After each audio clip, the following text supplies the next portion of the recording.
"Get out of here, you don't belong!" The host's voice split the night like broken glass, sharp and merciless. The music stopped mid-beat. Glasses froze halfway to lips. Every eye turned. The guest, quiet, well-dressed, holding nothing but calm dignity, stood still. But the words burned. Not just words, but a sentence carved from centuries of prejudice. Some guests gasped. Others laughed under their breath. A few pulled out their phones, eager to capture a man's humiliation for later whispers. "Who invited him anyway?" another voice muttered. "Looks like he wandered into the wrong place." He opened his mouth to speak, but the sound caught in his throat. The air was heavy, thicker than smoke. Racism wasn't shouted here often, but when it was, it carried the weight of unspoken approval, and in that moment, the cruelty wasn't just in the insult. It was in the silence of the crowd, because silence can cut deeper than words. But what followed next left even the cruelest whispers trembling. Gasps rolled across the floor like a wave. A glass slipped, shattering at someone's feet. A woman stifled a laugh, not at the joke, but at the discomfort choking the room. The hum of music was gone. The only sound left was tension. He could feel their eyes. Eyes that didn't see him as a man, but as an intruder. A mistake. A problem to be solved. Someone whispered, "Why doesn't he just leave?" Another added, "It's embarrassing, really. Embarrassing. For who? For him? Or for the people too cowardly to say the host was wrong?" The silence wasn't neutral. It was loud, complicated, and deafening. And he felt it pressing against his chest. Injustice doesn't always scream. Sometimes it whispers in corners and hides behind polite stares. Sometimes it's the refusal to stand up. And as the crowd shifted uncomfortably, one thing became clear. This wasn't just a party anymore. This was a trial, and the jury was watching. The host moved closer, stepping into his space like a gatekeeper. His smile wasn't kind. It was sharp, condescending. "Funny thing," the host sneered. "We don't usually have guests like you." A few people smirked. Not everyone caught it, but those who did looked away, pretending they hadn't heard the venom. The doorway behind the host seemed to shrink, trapping him inside the room. The host's stance wasn't just physical, it was symbolic. A wall, a barrier, a reminder of every door that had been shut for the same reason. The guest's voice remained locked inside. His silence wasn't a weakness. It was restraint. The host tilted his head as though daring him to respond. "What's the matter?" "Cat got your tongue." A ripple of laughter followed. But it wasn't joy. It was fear disguised as amusement, because deep down they all knew. This wasn't about one man at the door. It was about who was allowed in and who would always be left out. And the man holding the line wasn't going to stop until he had broken something more than dignity. His hand trembled slightly as he raised the piece of paper. The invitation, stamped, signed, legitimate. Proof. "Here," he whispered, voice almost breaking. "I was invited." The host glanced at it, then smirked. "Anyone can print an invitation. Doesn't mean you belong." The paper might as well have been invisible, because when racism blinds, no evidence can open the eyes. The crowd leaned in. Some are curious. Some were entertained. None willing to intervene. He could feel the heat of their judgment. The stares weren't casual anymore. They were piercing, heavy, stripping away his dignity layer by layer. One woman whispered, "Why doesn't he just leave quietly?" Because leaving would mean surrender, and surrender wasn't an option. The invitation shook in his hand, not from weakness, but from the sheer force of holding on to something that shouldn't need defending. And still, no one stepped forward. No one but him, standing alone against the weight of an entire room. His hand lowered slowly, the invitation crumpling in his grip. His other hand curled into a fist, nails digging into skin. Every fiber in his body screamed to shout, to fight, to demand respect. But he didn't, because sometimes silence is louder than rage.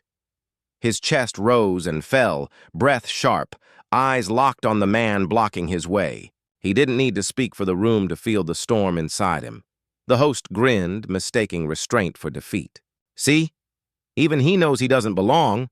But he was wrong, because behind the clenched jaw, behind the tight grip and the burning silence, something stronger than anger was growing, something that no insult, no smirk, No stare could erase, and while the crowd thought they'd just witnessed a man humiliated, they hadn't realized this was only the beginning, because storms don't stay silent forever.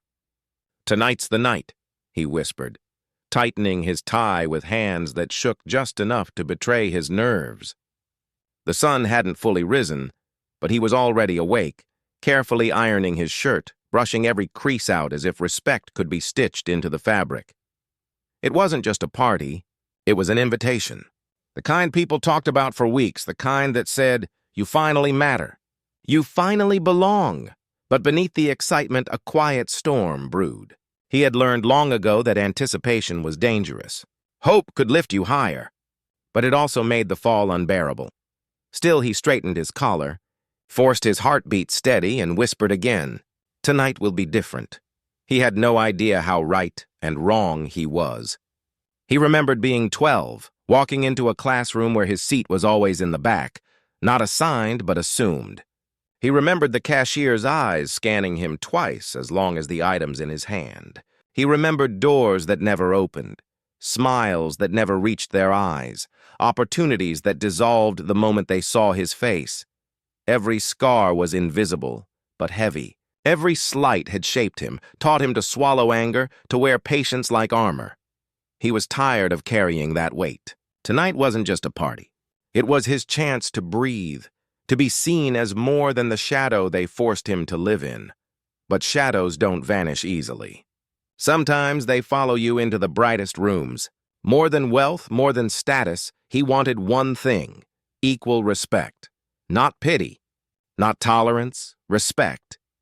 The invitation in his hand had felt like a promise of that respect. Maybe tonight he wouldn't be the outsider.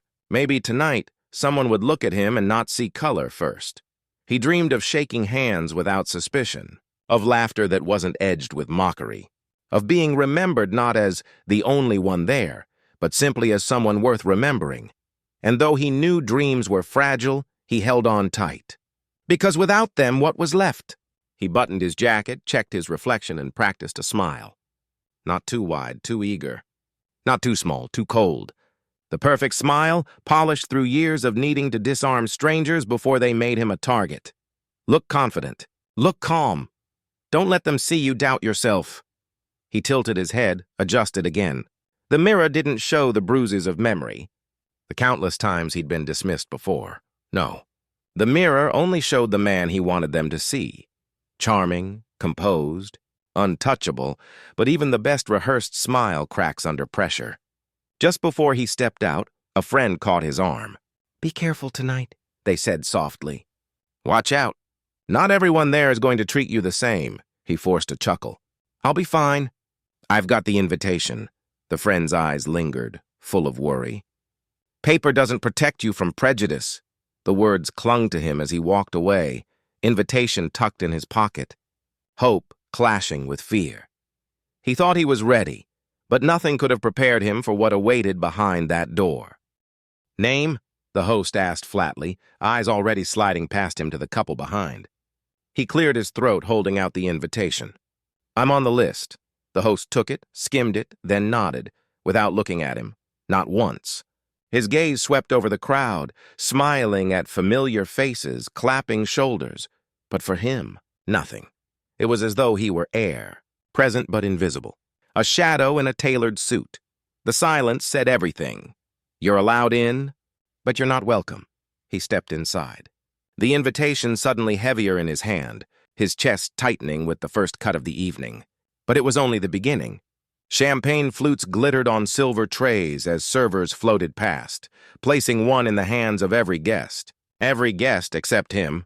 "Excuse me," he said gently, reaching slightly. The waiter's eyes flickered, then moved on, the tray tilting away. No words, no smile, just absence. Around him bubbles fizzed, glasses clinked, laughter lifted. He stood there with nothing, fingers curling at his side. It wasn't the missing drink that stung. It was the message. That unspoken rule, you don't get what they get, and still he said nothing. Because what could he say that wouldn't be turned against him? The chatter shifted. Heads turned, eyes lingering too long before darting away. "Are you sure you're at the right place?" A woman whispered, not to him, but loud enough for him to hear. Her companion stifled a laugh, glancing his way with that familiar mix of curiosity and contempt. Another voice joined in. Maybe he's staff? Lost his uniform? The words weren't aimed directly at him, yet they wrapped around him like chains. Every syllable tightened the noose of humiliation. He straightened his back, refusing to shrink. But inside, the question gnawed. Was respect ever truly on the guest list for me? He forced his lips upward, shaping the perfect, polite smile. Not genuine, never genuine. He'd worn it 1,000 times before, a shield against stares, a mask to hide the sting. Nice party, he murmured to no one in particular, as though he were part of the flow. But no one replied. The words evaporated before they reached another ear. The smile stayed. But behind it, his jaw tightened. His heart beat louder than the music, because every second of silence reminded him he was here, yet erased. "Everyone, meet our wonderful guests." The host boomed, stepping into the center. Names rolled off his tongue, each one accompanied by applause, handshakes, embraces. But when it came to him, the voice skipped like a broken record. No name, no mention. Just a smooth leap to the next person, as if he were a ghost in plain sight. The applause filled the room. Yet in his ears, only silence rang. He clapped anyway, pretending, but his chest burned, the absence louder than the noise. Then, the sharpest cut of all. The host leaned toward a friend, lips curling into a smirk. The words were low, but not low enough. "Don't worry," he muttered. "He won't last long here."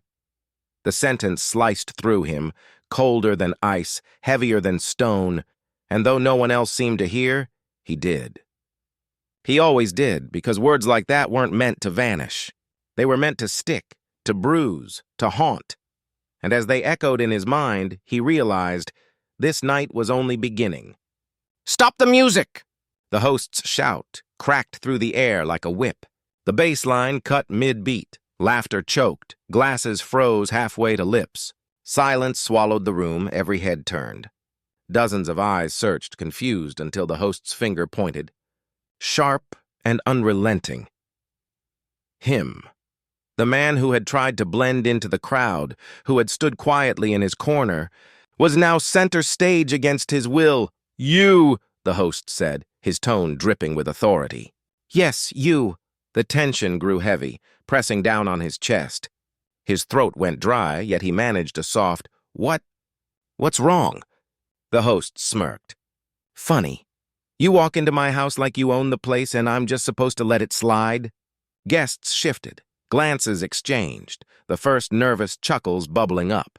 Someone whispered, "What's happening?" But deep down they already knew. The host took a step closer, voice rising so no one could miss a single word. "You don't belong here." The sentence landed like a stone in water, ripples of shock spreading through the crowd. Gasps cut through the silence. A few stifled laughs followed, and then came the clicks. Phones raised, screens glowing, capturing humiliation in real time. The man's hands trembled at his sides. "I was invited," he whispered, but the words barely escaped his lips. The host's grin widened. "Invited? By who?" "Because I don't recall putting your name on anything important." The cruelty wasn't in the question. It was in the smirk. The smug certainty that no answer would ever be enough. And still, the cameras kept rolling. Then, like a spark in darkness, one voice broke through. "That's enough." Heads turned. A young woman near the back stepped forward, her voice steady though her hands shook. "He's done nothing wrong. He has the same right to be here as anyone else." For a heartbeat, hope flickered. The weight on his chest lightened just enough to let in air, but the host turned on her, eyes narrowing. "Oh, really? Maybe you'd like to explain to everyone why he deserves a place at my table." The room went still again. Her courage faltered under the collective stare. She looked down, words drying on her tongue, and just like that, the crowd folded back into silence, complicit once more. His hand slipped into his pocket, fingers closing around the folded paper, the invitation. Proof that he wasn't an intruder, proof that he had a right.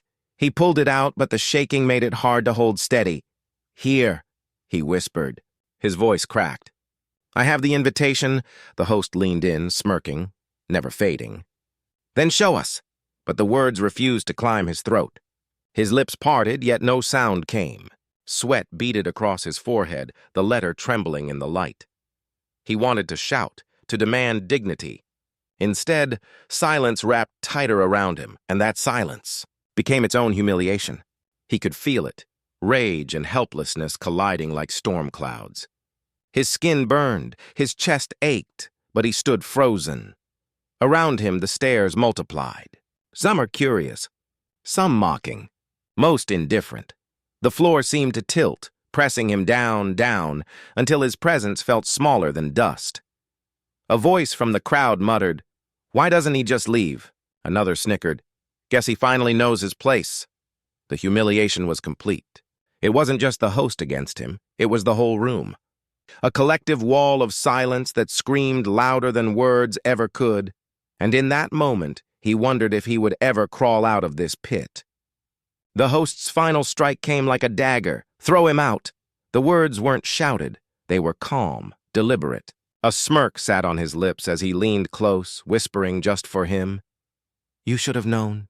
People like you never last long here." The insult cut deeper than the threat of security, deeper than the laughter bubbling nearby. His head lowered, not in shame, but in the unbearable weight of what had just unfolded. And though the crowd thought the story was over, it had only just begun. A hush fell over the room, thick and suffocating. The host's words still lingered. "Throw him out." Then a soft step echoed. One figure moved forward, and the weight of the silence shifted. "Hey!" The voice was calm, deliberate. "Maybe we need to pause for a second." Whispers rustled through the crowd. People turned. Curiosity, confusion, hope flickered in their eyes. The man at the center, the protagonist, looked up, disbelief in his gaze. Someone had spoken. Someone was standing up, not with anger, but with authority. The host's smirk faltered, a slight twitch at the corner of his mouth. "You!" he snapped. "You can't—" But the newcomer didn't flinch. He continued, measured, cutting through the tension like a blade, and just like that, the room held its breath, waiting for what would come next. All heads swiveled as the figure stepped fully into view. Chris Rock. The name alone sent shockwaves across the crowd. Phones raised instantly, cameras recording, flashes igniting like wildfire. Gasps filled the air, shock, disbelief, awe. The host froze. A bead of sweat formed at his temple. The confidence that had radiated moments before wavered, then cracked. Chris's presence was more than celebrity. It was a statement. A warning. A shift in the invisible balance of power. You might want to rethink your little performance, Chris said, voice calm but sharp, eyes locking onto the host. The room shifted. The energy crackled. Silence was no longer his ally. The host's grin collapsed. What is he doing here?" he muttered, more to himself than anyone else. Guests murmured, whispers spreading like fire. Some leaned forward, others recoiled. Everyone could feel the change. Chris Rock's calm presence was a mirror to the host's arrogance. Every sneer, every insult, every microaggression suddenly seemed small, shallow, hollow.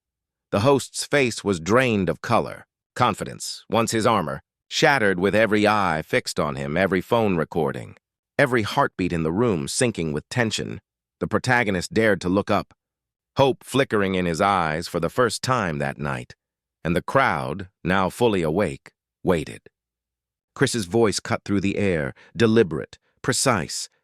"You ever think before you speak?" he asked. "Or do you just enjoy being the punchline?" The words landed like hammers. The host's mouth opened, then closed. He stammered, searching for control that had slipped through his fingers. The tension snapped, bouncing off every wall, every listener. Murmurs spread, shock, laughter, disbelief. The tables had turned. "You see," Chris continued, "silence doesn't make you safe. Arrogance doesn't make you right. And cruelty, well, it always finds a mirror." The host's hands trembled slightly. His voice caught. He had underestimated the room. He had underestimated the power of truth, and for the first time, the protagonist didn't feel small. Guests leaned in. Phones recorded, capturing every word. The air was thick with tension and newfound energy. The host tried to speak, stammering, fumbling. I... His power was slipping, seconds of dominance eroding into panic. Chris's eyes never left him, calm, unwavering. "Check yourself," he said softly, the weight of authority unmistakable. The room had changed. Whispered apologies, glances of shame, and sparks of courage rippled through the crowd. The protagonist straightened. The storm inside him shifted, from despair to quiet determination. For the first time that night, the world felt like it might bend in his favor, and somewhere, in the charged silence everyone knew, the reckoning had just begun. Chris Rock's voice cut through the thick air of tension. Dignity isn't earned by staying quiet. Silence doesn't protect you, it protects the wrong side. Every laugh you swallowed, every nod you gave in agreement, that's complicity. The words landed like stones, heavy and unavoidable. The protagonist straightened, feeling a surge of validation. The room, once a stage for humiliation, now trembled with truth. Chris continued, deliberate, his gaze sweeping across each guest. Racism thrives where courage sleeps, and if you think ignoring injustice keeps you safe, think again. Every ear in the room strained, hearts beating fast, minds replaying moments of quiet compliance. Guests shifted uneasily, some hiding their guilt, others shaking with shame. For the first time that night, words felt like weapons, truth exposing the rot that had gone unnoticed for far too long. Slowly, a ripple of applause began. Some clapped with pride, inspired by the courage to speak. Others hesitated, ashamed, realizing how their silence had allowed cruelty to thrive. The protagonist felt the room's energy change, the weight of judgment lifting from his shoulders. Eyes that once pierced with mockery now glimmered with understanding or regret. Chris's words had sparked reflection. The party, meant to intimidate, had transformed into a reckoning. Guests murmured among themselves, whispers of self-awareness mingling with hesitant claps. A few shook their heads, embarrassed by their previous complicity, powerless to deny the truth. The atmosphere was charged, a delicate balance between hope and shame, waiting for what would come next. The host forced a nervous laugh, attempting to regain control. "Come on, it's all in fun, isn't it?" But the room rejected the facade. Soft murmurs grew louder, spiraling into disapproving boos. The power he wielded so confidently had begun slipping through his fingers. Chris's gaze never wavered. Calm, authoritative, undeniable. The guests' collective awareness was now a force, subtle yet undeniable. The host's voice faltered, strained, and desperate. Just trying to—" But the room wasn't listening anymore. The laughter he had relied on for dominance was gone. The tables had turned, the energy shifting irreversibly. A pause. Chris let the tension stretch, giving every word weight. Then a smile, sly and deliberate. "By the way," he said, voice smooth as steel, "I'm the guest of honor tonight." The declaration landed like a thunderclap. Gasps erupted. Phones captured every reaction. The host's confidence crumbled instantly. Guests turned, shock etched on their faces. The revelation wasn't just surprising, it was devastating. The party's hierarchy was shattered in a single sentence. The protagonist allowed himself a quiet smile. The injustice that had loomed over him all evening was finally exposed. Chris leaned slightly closer, voice crisp, unforgettable. "Remember this moment, because tonight you became a joke." The host stood frozen, humiliated, his facade of control evaporated. The protagonist, in contrast, rose taller, dignity restored, a quiet fire lighting his eyes, and the room, now awake to truth, held a new understanding. Courage mattered, silence cost, and justice could arrive even in the most unexpected ways. Yet in that charged silence, a question lingered. Who else would find the courage to speak the next time injustice walked in? What would you have done if you were in that room? The narrator asks, voice low, pressing directly into the audience's conscience. Would you have stayed silent, letting injustice slide by, or spoken up, risking everything to stand for what's right? The question hangs, impossible to ignore. Every pause, every heartbeat amplifies the weight of choice. Silence is easy, safe, but it's a lie. Speaking up demands courage, the kind that can reshape lives and challenge the systems that thrive on complacency. Your eyes scan the story you've just witnessed. The laughter, the whispers, the humiliation, they were more than a moment. They were a mirror. How would you respond when faced with the same injustice? Racism doesn't stop at the door of a single party. It seeps into offices, schools, neighborhoods, into every corner where people choose comfort over confrontation.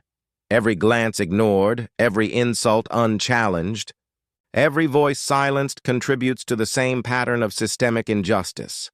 This isn't just a story about one night, it's a call to see the world differently, to recognize your role in either sustaining or dismantling the structures of inequality. If this story moved you, don't let it end here, the narrator continues, voice urgent. Share it. Talk about it. Because silence doesn't protect the innocent. It protects the wrong side.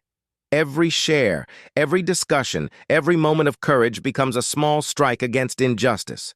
The story doesn't just live on, it grows, spreading accountability, awareness, and empowerment. This is bigger than likes or subscriptions. Every comment, every share, every engagement is a stand against the forces that thrive on silence. Join the movement. Be part of change, not just an audience, and ask yourself, what will you do the next time injustice walks into your room?